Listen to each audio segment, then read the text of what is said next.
Hi Pisces, and welcome to your horoscope for November 2023. Thanks for joining me. I'm going to go through the most significant key things that are happening here in November as far as I see it. And the point of these horoscopes is to try and give you an understanding or a sense of what the planets are doing, how they interact with each other, what energy they create amongst themselves, and how that's going to influence you, Pisces in this case.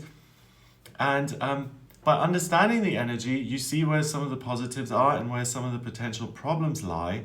So the thinking behind these horoscopes is that if you have that understanding, then you're able to make the most of the good stuff and avoid the challenges. So the first thing, on the 4th of November, we've got Saturn, the planet of structure and security. That goes direct on the 4th of November.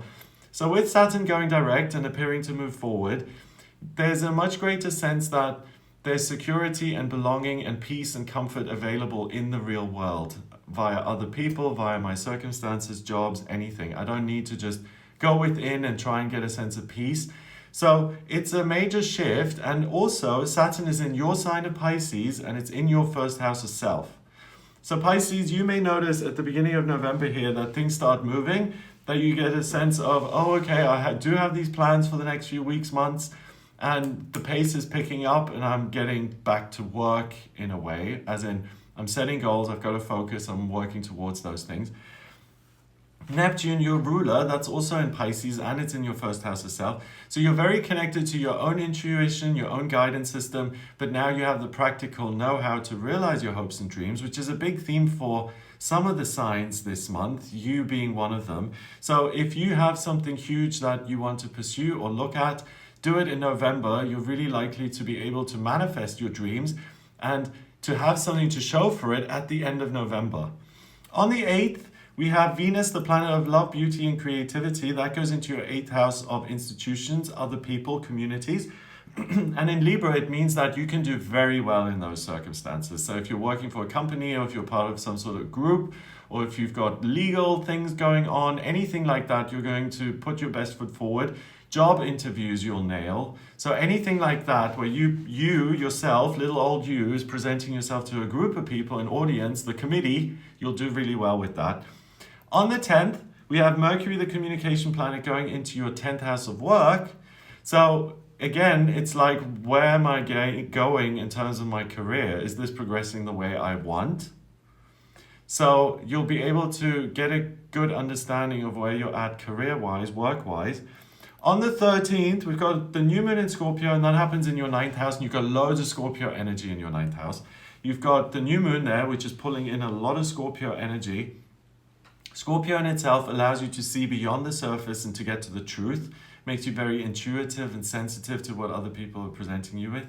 Mars is in Scorpio at 22 degrees, so you're going to have a strong desire to experience something new, to broaden your horizons, to learn something, to go on a trip, to have a new experience with another person. Ceres is in Scorpio. Your feelings are going to be really strong around the 13th, and the key thing is to have a meaningful experience. So whatever that is for you, give yourself the luxury of experiencing that.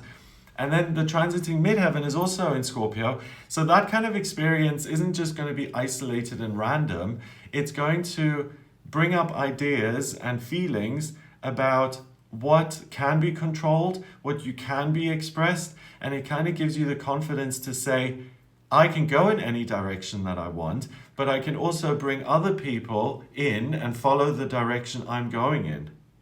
So if you're a teacher or a coach or a writer or someone like that, this is really a good opportunity for you to express your ideas. And the key between the 13th of November and the 23rd is all that Scorpio energy in your 9th house, and it opposes the lucky planet Jupiter and the planet of the miraculous and unexpected, Uranus, in your 3rd house of communication. So the way I think this manifests, Pisces, is that you feel things so deeply and you have these wonderful new experiences in November, which you deliberately pursue.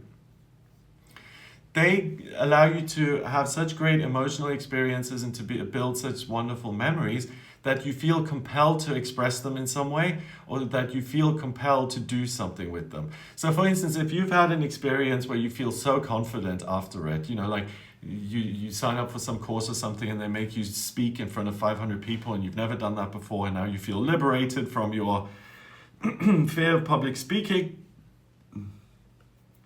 then it's important to take that experience and that feeling and to apply it to your regular life and to say, am I still happy with this, or should I pursue this other way of being and pursuing? If you're a creative person and you censor yourself or you doubt yourself, you're going to have such strong feelings and experiences that it's like, I have to put this on paper. And I'm not so worried about the consequences. This is my truth, my journey. I need to express it. So for creative people and the other situation I mentioned, that's really good. But if you're in relationships and things are a little bit rocky at the moment, for you to approach things that way and to say, well, this is how I feel, that's the way it is, take it or leave it, that's not going to go down so well. So just make sure that you take that energy and focus it correctly, as in what can I build for myself, but don't use it to be dismissive of someone else's feelings, because that's going to go down like a lead balloon. On the 24th of November, we have Mars going into Sagittarius, and it joins your Sun and Midheaven and Mercury in your 10th house, all of them in Sag. So what's the future hold for me in terms of my work? I want to explore different options. I want to look around. I want to make a lateral move. I want to try something different completely. And ultimately, I want to pursue something which gives me more freedom and more control and puts me in a stronger position. So you're like a bit Machiavellian here, Pisces, this month, where you're looking at the scene, at the chessboard, and you're like, moving characters around in order to position yourself so that you're comfortable, which is really, I would say, unlike you and not particularly characteristic. I would say you're much more about accepting what is, and you're very good at that.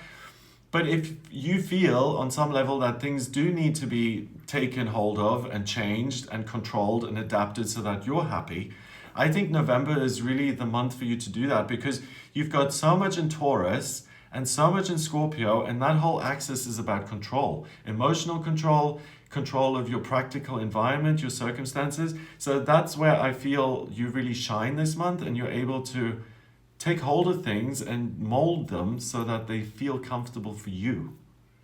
So if you felt disempowered or like whatever I do doesn't affect change or doesn't have an impact, try again in November and you'll be very pleased by the outcome.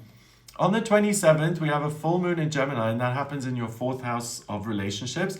It's right next to your IC, which is your roots, which represents the home. So the full moon is going to be, we've got all the Sagittarius still in the 10th. On one hand, it's going to be, I'm still looking at my options in terms of work and what comes next, but I'm going to give myself a breather here around the 27th, so 26th, 27th, 28th of November. And I'm just going to enjoy all the good relationships that I already have built, and I'm going to give myself a moment to decompress before I start again.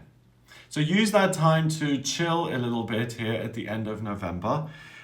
We also have Venus in Libra forming an opposition with Chiron in Aries on the 27th. So my good relationships and my ability to connect with people and to look around in the real world can and will solve my issues financially, income-wise, if I am willing to make changes. So I'm saying that if you're not happy in that situation, there will be an opportunity this month, particularly, well, I would say all month, but particularly here at the end of the month, that you can switch to get yourself in a position which actually does work and which is more sustainable and comfortable for you. We also have a grand cross on the 27th. That's 4 squares combining to create a big red square, and it's friction and it's an area of unresolved energy. And it combines the Sun and Mars in Sag in your 10th, with Saturn in Pisces in your 1st, the Moon in Gemini in your 4th, and Black Moon Lilith in Virgo in your 7th. And the great thing is that your fundamental core priority is your work, but you're also able to put that aside for a moment and to balance things out and to enjoy your relationships, and having the presence of mind to say, I will delay or put on ice temporarily this journey for realization when it comes to my career, and I'm just going to be in the present moment and enjoy the people in my life. So you got the best of both worlds here. And then finally, all the personal planets are direct. Mars, drive, Venus, love, new beginnings, and Mercury, communication. None of them are in retrograde, so there's nothing really standing in your way. So if you're hesitating and if you're like, is this a good time to act? Yes, it is. Go for it. Whichever direction really, really speaks to you and pulls you right now. So I hope that gives you an idea of what you'll be working with in November. I hope you have a fabulous month. If you would like a personal reading with me, please get in touch via my website. It's gregoryscott.com. On the front page, scroll down a bit until you get to the button that says book your reading. Click on that to order your reading with me. Have a fabulous month. I hope this has given you something to go on, and I'll speak to you soon. All the best.